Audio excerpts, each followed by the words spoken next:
సూర్యాపేట 25వ వార్డులో కాంగ్రెస్ నాయకుడు కోడి శివ యాదవ్ పెట్రోల్ పోసుకుని ఆత్మహత్యా యత్నానికి పాల్పడ్డారు. గత మున్సిపల్ ఎన్నికల్లో తనకు టికెట్ ఇవ్వకుండా వేరే వాళ్లకు ఇస్తే సపోర్ట్ చేశామని, ప్రస్తుతం తనకు కాంగ్రెస్ టికెట్ ఇవ్వాల్సి ఉండగా అలా కాకుండా రమేష్ రెడ్డి వర్గానికి చెందిన వ్యక్తికి టికెట్ ఇవ్వడాన్ని తీవ్రంగా వ్యతిరేకిస్తూ ఈ ఘాతుకానికి పాల్పడ్డారు ఆయన. కాకపోతే నేనేం చేయాలో ఇదే మీ అందరి మీద చెప్తున్నా, చేసుకుంటా చెప్తున్నా.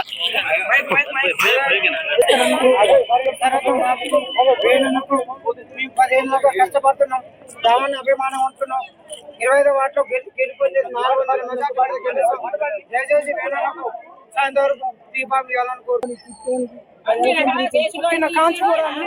కాకపోతే నేనేం చేయాలో ఇదే మీ అందరి మీద చెప్తున్నా, చేసుకుంటా చెప్తున్నా.